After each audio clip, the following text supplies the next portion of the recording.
தமிழக வெற்றிக் கழகத்தின் பொதுச் செயலாளர் என் ஆனந்த் அவர்களும் இணை பொதுச் செயலாளர் நிர்மல்குமார் அவர்களுடைய முன்ஜாமீன் மனுக்கள் இன்று மதியம் நீதியரசர் ஜோதிராமன் அவர்கள் முன்னிலையில் விசாரணைக்கு வந்தது.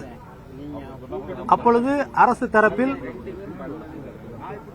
பொதுச் செயலாளர் என் ஆனந்த் அவர்கள் ஏற்கனவே எம்எல்ஏ இருக்கிற காரணத்தினால் இந்த வழக்கை இந்த நீதிமன்றம் விசாரிக்க முடியாது என்றும் எம்எல்ஏ எம்பிக்களுக்கான தனி போர்ட்போலியோ தான் விசாரிக்க முடியும் என்று அவர் வாதிட்டார்.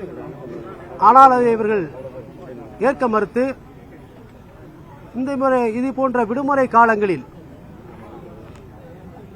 எம்பிக்கள் எம்எல்ஏக்களுடைய வழக்கை விசாரிப்பதற்கு ஏதாவது தடை இருக்கிறா என்று கேட்டு அந்த கிளாரிபிகேஷனுக்காக இப்போது நிறுத்தி வைக்கப்பட்டுள்ளது.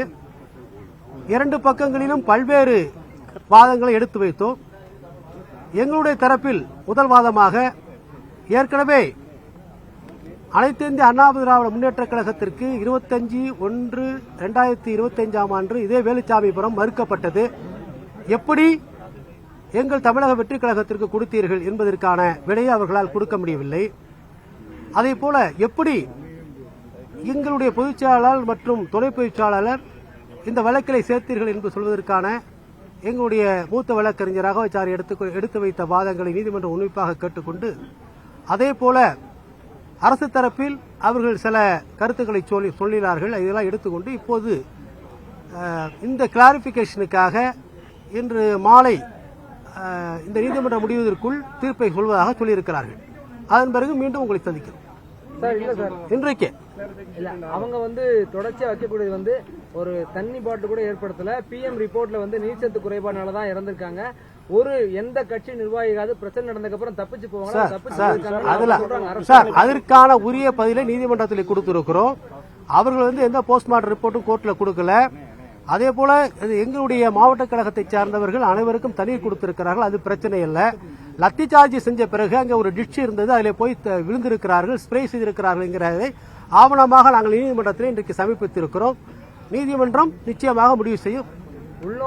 உள்நோக்கத்தோட தான் இது நடந்திருக்குன்னு சொன்னீங்க. ஆனா உள்நோக்கம் இருந்தா நாங்க கொலை வழக்கா பதிவு செஞ்சிருக்க மாட்டோமே. இதை கொலை வழக்கை நாங்க பதிவு செய்யல அப்படின்னு சொல்லி அது வேற. அதாவது இந்த லீகல் இதுக்கு போகாதீங்க, அது வேற. ஏன்னா இதுல போய் கொலை வழக்கா பதிவு செய்ய முடியாது அவங்களால. இந்த 304 இந்த நெக்லிஜென்ட் ஆக்ட்ங்கிறது எங்களுக்கு இந்த வழக்கை பொறுத்தவரையில் அமல்படுத்த முடியாது என்பது எங்களுடைய வாதம். அதை நீதிமன்றம் இன்றைக்கு சொல்லும், இறுதியாக சொல்லும். இப்போது எதுவும் அதை பற்றி நான் சொல்ல விரும்பவில்லை. தீர்ப்புக்கு பிறகு உங்களை சந்திக்கிறோம். எத்தனை மணிக்கு சொல்லியிருக்காங்க? இல்ல, கோர்ட் முடியும் போது இப்பதான் எங்களுடைய ஐட்டம் கிட்டத்தட்ட ஒரு 2 மணி நேரம் 1 மணி நேரம் இருக்கும். 1 மணி நேரமாக எங்களுடைய விவாதம் நடைபெற்றது. அதன் பிறகு மற்ற வழக்குகளை எல்லாம் முடித்துவிட்டு இறுதியாக எங்களுடைய வழக்கு தீர்ப்புக்கு எடுக்கப்படும்.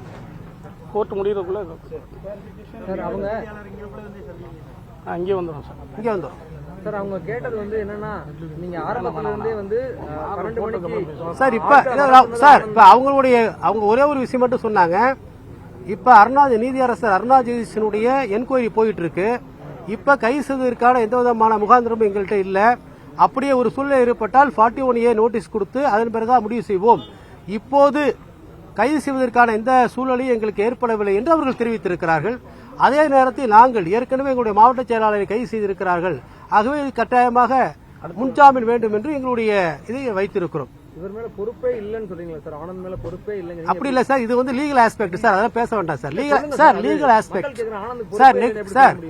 அப்படி சொல்லல சார், பொறுப்பு இல்லை என்று எந்த விதமான இதுவும் சொல்லவில்லை. அதாவது சட்டப்பூர்வமா நீங்க சொல்லிருக்கீங்களா இந்த செக்ஷன், அந்த செக்ஷனுக்கும் இந்த நீங்க சொல்லியிருக்கக்கூடிய கம்ப்ளைண்ட்டுக்கு சம்பந்தம் இல்லை. அதுதான் நாங்க சொல்றோம். அந்த செக்ஷனுக்கு அட்ராக்ட் ஆகிறது மாதிரி அந்த கம்ப்ளைண்ட் இல்ல. அந்த கம்ப்ளைண்ட்ல நிறைய இடங்களில் தவறுதலாக சொல்லி இருக்கிறார்கள். இன்னும் சொல்ல போனால் தமிழக வெற்றி கழகத்தினுடைய தலைவர் விஜய் என்பதற்கு பதிலாக தமிழக மக்கள் கட்சியினுடைய தலைவர் விஜய் என்று சொல்லியிருக்கிறார் ஒரு இடத்திலே. அப்படி என்றால் அவர்கள் எவ்வளவு நெக்லிஜென்டாக இந்த எஃப்ஐஆர் பதிவு செய்யப்பட்டிருக்கிறது என்பதற்கு நிச்சயமா ஒவ்வொரு விஷயத்திலும் காவல்துறையுடைய அலட்சியம். ஸ்டேட் தான் ரெஸ்பான்சிபிலிட்டி. எப்படி கிரவுட் மேனேஜ்மெண்ட் எப்படி பண்ணணும், எப்படி அனௌன்ஸ் பண்ணணும், எப்படி ஒரு பேரிகேட் வைக்கல, எல்லாவற்றையும் சொல்லி இருக்கிறோம். கேன்சல் பண்ணு கூட ஃபர்தர் கொஸ்டின் எதிர்க்கா சார்? போதும். எஸ் அப்சர். இல்ல அது அந்த வழக்கு எங்களுக்கு கிடையாது. சம்பந்தம் நாங்க கிடையாது. பண்ணல. அந்த வழக்கு எங்களுக்கு அந்த அளவுக்கு எங்களுக்கு சம்பந்தம் கிடையாது சார். அடுத்தடுத்து வரும்போது கொஞ்சம் வந்துடும் சார். வந்துடும் சார். நாங்க சும்மா தண்ணி குடிக்க போனா அதுக்காட்டி அவர் வந்து எடுத்துட்டாரு. விடுங்க. சார் ஒரு ஆள் சிங்கிளா வர போய் தான் ப்ராப்ளம். சரி சரி சார் அது வரக்கூடாதுங்கிறது தான் நாங்க இதை விரும்புறோம். அதான் பிரதர் அது நடக்காது. இங்க வந்துருவோம் சார். இங்க வந்துருவோம் சார்.